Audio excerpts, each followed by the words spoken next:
Hi guys, back again. This video will be a bit longer than the last one, but congratulations again to Derek for being in Record Collector, and Roger obviously, who beat him to it.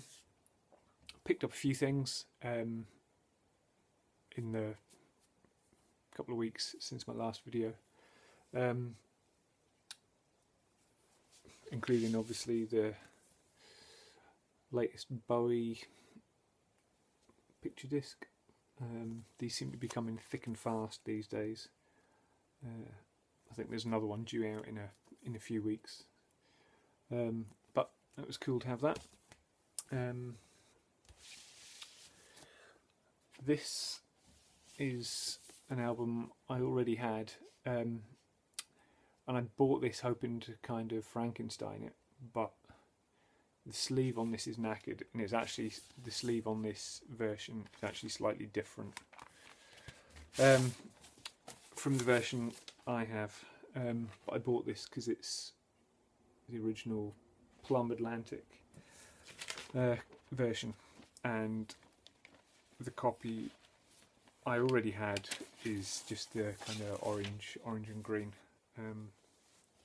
But I was hoping to swap the sleeves because this sleeve's pretty knackered. But I'm not going to be able to do that now. So this is Tonto's Expanding Headband with their album Zero Time. Tonto, if you don't know what Tonto is well, Tonto actually stands for something like the original new timbral orchestra, and it's basically the greatest modular synthesizer that you're ever gonna clap your eyes on. If you go onto YouTube and just type in Tonto, and there's this great video of Tonto in its kind of natural domain. The curtain gets pulled back and there's this massive, you can see a bit of it in the back picture, and it was used, Tonto was used for lots of famous albums, notably probably Stevie Wonder's kind of golden period from, you know, Talking Book, I think, through to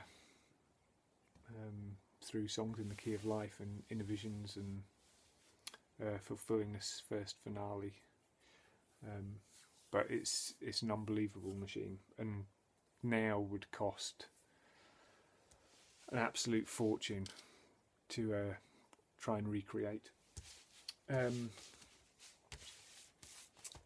can't remember whether I showed this or not. Tangerine Dream. I think I maybe did actually. I got given this. My friend was moving away, and he gave me this, so I'm really pleased to have that. It's only my second Tangerine Dream album. Then I picked up a new release, something that I've heard great reviews of, which is this Nicholas Godin and Counterpoint. Is it Counterpoint? Yeah. Counterpoint. Now, Nicholas Godin was one half of the band Air.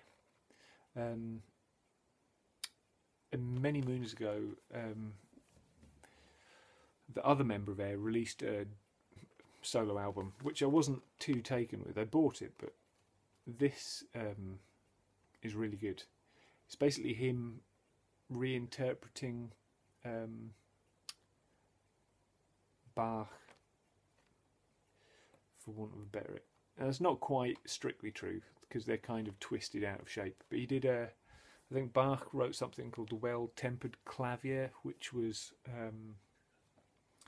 basically every possible melody, I think. So this is melodies, I think, taken from that he's kind of created his own. It sounds very much like a soundtrack if you imagine Ennio Morricone, that kind of thing. And it sounds like it obviously has that air kind of sound to it as well. It's got this lovely, I don't know whether it'll show up, oh, there we go, kind of varnished textured sleeve, which, yeah, you can see is really cool. And if you buy it from an independent, which is what you should be doing,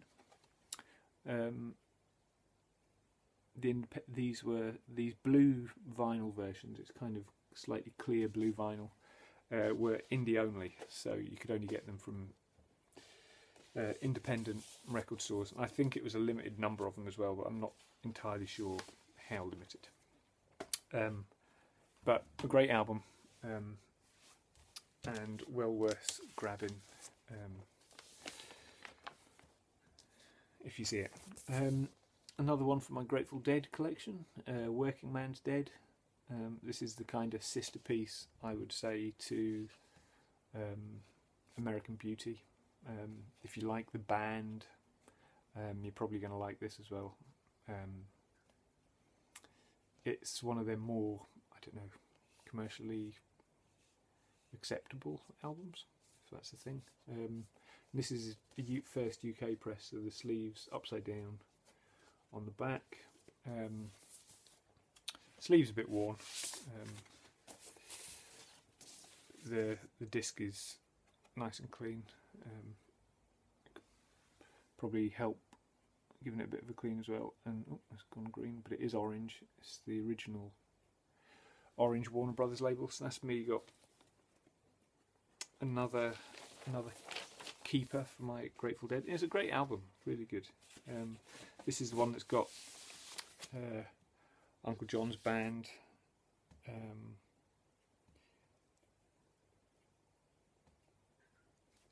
And there's just loads of great stuff on this. Actually, Casey Jones, Easy Wind, New Speedway Boogie.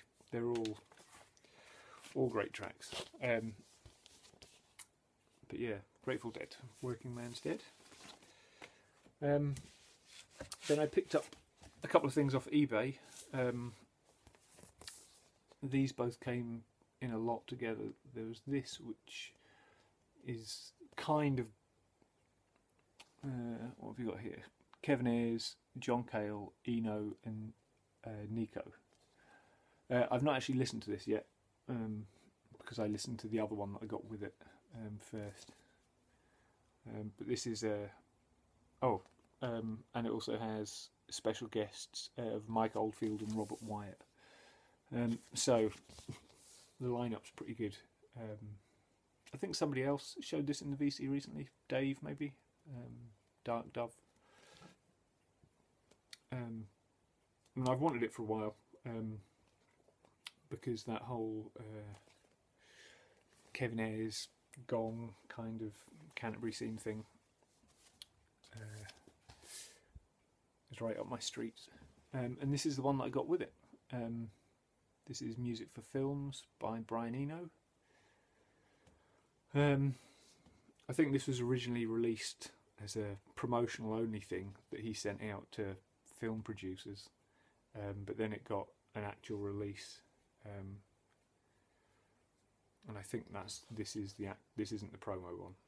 This is the Polydor actual release. The cool thing about it is the sleeve is kind of inside out, so the matte side of the cardboard is on the outside, and the glossy sleeve on the inside. But this sounds, not unsurprisingly, a bit like the instrumental stuff from Bowie's Berlin period. So really good. And another one of the albums for my Eno collection. Last Record is something that I had today. I was searching on eBay, and I was reading up about Hawkwind, and I went on to reading about Nick Turner, and then In a City Unit, and I was thinking, the name Inner City Unit I know for some reason. So I went on eBay and I searched for Inner City Unit, and as soon as I saw one of the album sleeves, I realised that I'd seen it in a charity shop, and it's been in one of the charity shops in Stromness, been in the Cats Protection shop for ages. Because I keep seeing it in there and thinking it was some dodgy 80s rock band. But I ran back, well, I drove through this morning actually, in the hope that it was still there. And sure enough, it was. And what's even better is it's signed. So it's signed by Trevor Toms, Nick Turner. I can't remember who else was in this, but yeah, they've all signed it. So you've got Trevor Toms. Yeah, Nick Turner. Yeah, so those of you who don't know, Nick Turner was in Hawkwind. And this kind of really does sound like Hawkwind with... It's got the kind of space rock elements of Hawkwind, but over like a punk band.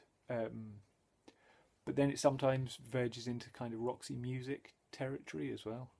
But it's actually is really good, and it's been signed. So this was 20p well spent, I would say. I was really surprised to still see it in there, and I kicked myself as soon as I realised, because it's been shoved in there with a load of junky stuff for ages.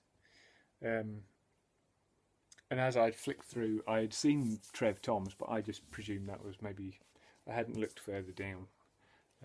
I just presumed that was maybe a previous owner's name.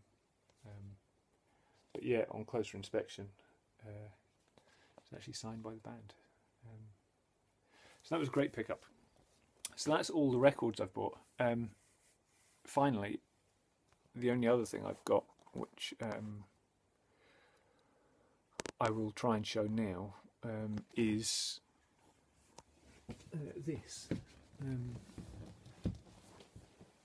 which is a poster I've bought off eBay for a Gong Maison concert from, I don't know if I can get this to work properly. There we go.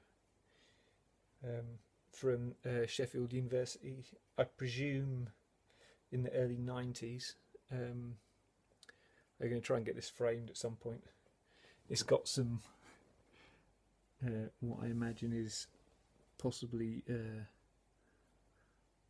hot rock damage, but I don't know, I could be wrong. And it is signed down here by David Allen. David Allen 92. That's his signature with a little moon face there. So hopefully this will be up on my wall at some point.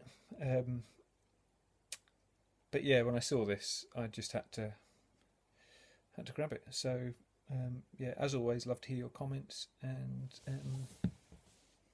yeah, take care.